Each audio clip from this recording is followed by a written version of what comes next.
Et bonjour à tous, bienvenue dans cette deuxième partie. Pour rappel, le but de cette playlist, c'est de réaliser une fresque participative et pour ça on va utiliser du JavaScript et du Firebase ainsi que du Vercel et du Canva. Si vous n'avez pas vu la première vidéo, je vous invite à aller la regarder. Aujourd'hui, on va créer notre système de grille dans notre Canva pour permettre de positionner précisément des pixels sur la grille. Maintenant qu'on a ça, ce qui serait bien, c'est d'avoir un système de grilles qui nous permette de savoir exactement où est-ce qu'on peut positionner notre pixel, et on aurait ensuite un curseur qui nous permettrait de voir visuellement ce à quoi ressemblerait le pixel qu'on pourrait insérer. Donc pour faire notre système de grilles, nous allons dessiner des grilles dans notre contexte, sauf que on ne souhaite pas avoir un contexte qui soit le même que notre contexte dans lequel va être situé notre dessin. Donc ici, on va se créer un autre contexte qu'on va appeler grid ctx est égal, et on va se créer un autre contexte. Une fois qu'on a ça, on va se rendre plus bas et on va se créer une fonction. Cette fonction, elle va accepter plusieurs paramètres. Déjà, on va lui donner un nom, ce sera mieux. On va l'appeler drawGrids. Et donc, elle va accepter, dans un premier temps, le contexte. Elle va avoir ensuite besoin de la largeur et de la hauteur de notre contexte. Elle va ensuite ici avoir besoin cell width, donc ça va être la largeur et la hauteur de nos cellules. Cell height.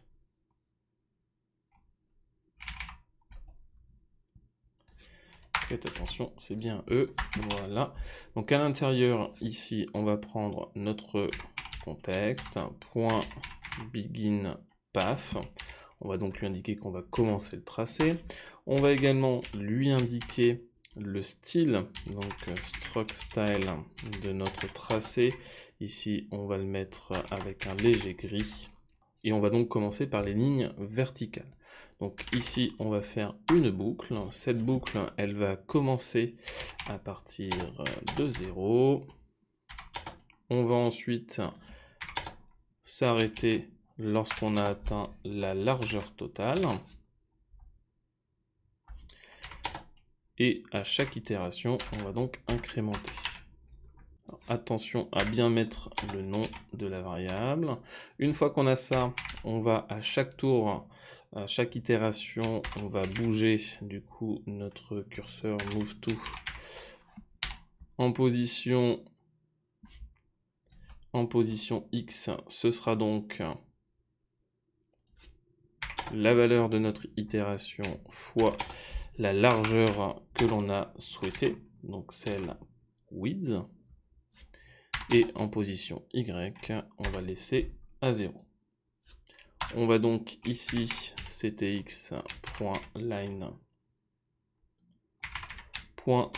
to pour effectuer notre tracé. Et ce sera égal à la position X que l'on a déterminée. Et ce sera avec la hauteur de notre canevas. Une fois que c'est fait, on va donc ici venir stroke dessiner nos tracés. J'enregistre, il faut que je fasse appel à ma fonction, donc ici je vais lui renseigner le contexte, donc moi c'est grid.txt. Je vais également devoir lui renseigner le width et le height, donc ici .width. On va également lui renseigner le height, .height. Et on va lui indiquer que l'on souhaite avoir des espacements entre nos colonnes de 10. J'enregistre et je me rends ici sur ma page. Et je n'ai rien puisque je pense que le problème vient de notre width et de notre height. Sinon ce que je vais faire, c'est que je vais mettre game pour voir si ça fonctionne. Et j'ai bien ici mes grilles. Alors c'est pas mes grilles tout à fait pour le moment, c'est juste mes colonnes verticales. On va faire maintenant les colonnes horizontales. Donc pour ça, on va également prendre une autre boucle.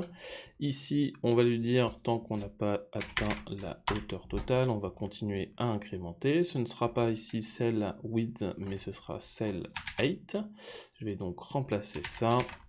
Et donc, ce sera ici en deuxième valeur, puisque la première c'est la valeur x, et nous ça ne nous intéresse pas.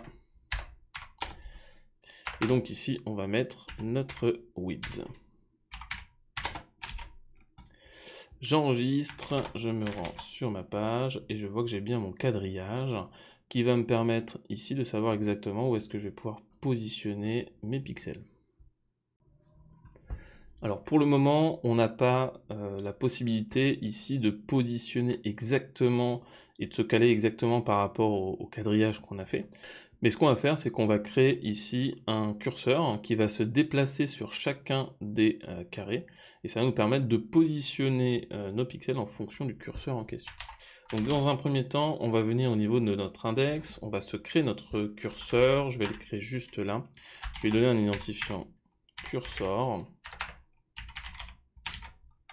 Ce curseur, par défaut, du coup, il n'a pas de forme, il n'existe pas. Donc, je vais venir dans mon style.css, pardon. Je vais venir sélectionner mon curseur. Et donc, il va être avec une width de 10 pixels, une height de 10 pixels également. On ne va pas lui mettre de background color, ce sera en transparent. Pour s'en assurer, on va ici le déclarer. On va par contre lui mettre des borders à 1 pixel en solide, avec du coup une couleur en noir. On va lui mettre un petit box sizing border box pour éviter que l'on ait du coup plus que 10 pixels en largeur et en hauteur. Et donc maintenant, lorsque je me rends sur ma page, j'ai mon curseur qui se trouve juste là, sauf que moi, j'aimerais bien que mon curseur se déplace avec du coup le curseur de ma souris actuelle. Donc j'aimerais bien remplacer le curseur actuel par celui-là. Pour ça, on va venir au niveau de notre script et on va ici rattacher la position de notre curseur sur le curseur qu'on vient de créer. Et on va le faire lorsqu'on se trouve à l'intérieur de notre game, de notre canevas. On va donc ici venir sélectionner notre game, .addEventListener. Ça va donc se passer au moment où on va avoir la souris qui bouge. On va donc faire appel à l'événement mouseMove. Lorsque j'ai cet événement, je vais exécuter une fonction. Cette fonction, on va récupérer l'event. Et pour le moment, on va juste faire un console.log.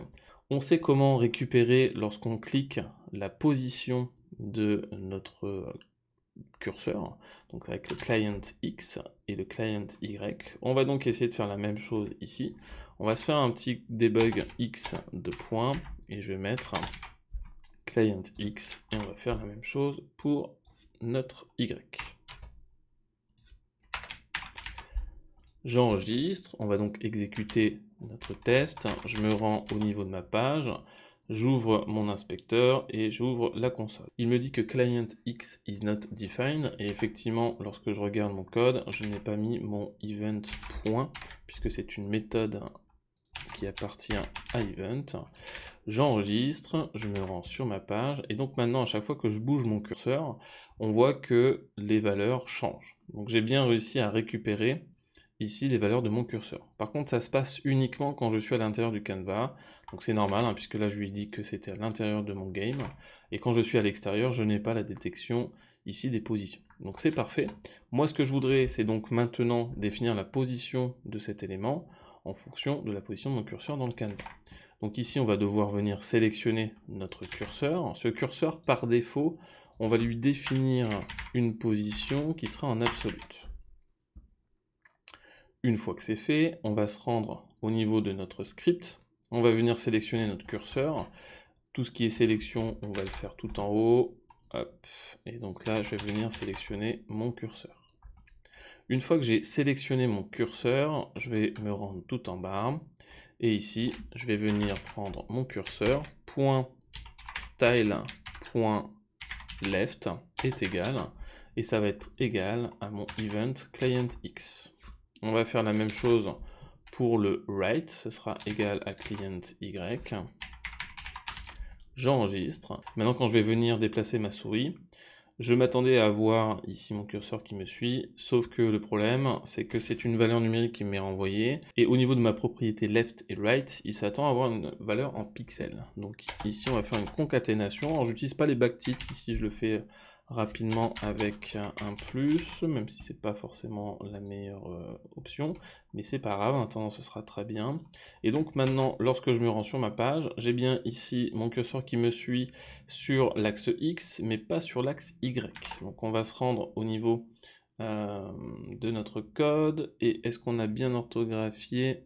C'est pas right ici, mais c'est top, j'enregistre, et donc maintenant, lorsque je me rends sur ma page, j'ai bien mon curseur qui me suit. Alors ce qui serait bien, c'est qu'à l'avenir, notre curseur soit totalement remplacé par notre curseur personnalisé, et on constate que notre curseur est calé en haut à gauche, et nous on voudrait qu'il soit exactement au milieu, pour éviter à l'utilisateur qu'il ne puisse faire des erreurs dans l'ajout d'un pixel. Donc pour positionner exactement au bon endroit notre curseur, ici il faudrait que l'on calcule en fonction de la hauteur et de la largeur, la position exacte, donc au niveau de notre code. Ici, on va soustraire par la hauteur de notre curseur, donc on va faire un offset width divisé par 2. On va faire la même chose ici pour le top, donc ce sera offset 8. On enregistre. Et donc maintenant, on n'a pas la bonne dimension, en tout cas pour la position. Ici, on a mis un W en trop. Et donc maintenant, lorsque j'actualise, j'ai bien mon curseur qui est vraiment au centre de mon faux curseur. Donc là, on est bon au niveau du positionnement. On va donc pouvoir supprimer notre curseur. Donc ici, avant de le supprimer, vous voyez que maintenant, quand on clique, ça ne fonctionne plus. Et donc c'est normal, hein, puisque on a notre curseur maintenant qui va cliquer tout le temps sur la div qu'on a mis en place, notre fameux curseur ici. Donc il faudrait qu'on détecte non plus le clic sur notre game, mais on va plutôt détecter le clic sur notre nouveau curseur. Donc ici, on va prendre notre curseur. Et donc maintenant qu'on a remplacé game par curseur, lorsqu'on se rend sur notre map, on va donc ici cliquer sur l'un des éléments et on voit que ça positionne bien notre pixel. Notre élément de référence n'est donc plus le curseur natif, mais le curseur qu'on a créé nous-mêmes. Donc ici, lorsqu'on va positionner un élément sur un pixel sur notre canevas, on va se référer par rapport à la position du curseur. Donc ici, je vais venir sélectionner mon curseur .offset left, et on va également venir sélectionner notre curseur .offset top. J'enregistre, on va tester si ça fonctionne, et donc maintenant quand je clique, je vois que ça le positionne bien par rapport à ce que j'ai déterminé. Très bien. Donc on voit bien que là, hein, quand on a un léger décalage, on voit bien que ça prend en compte non pas notre curseur natif, mais ça prend bien en compte notre curseur qu'on a créé nous-mêmes.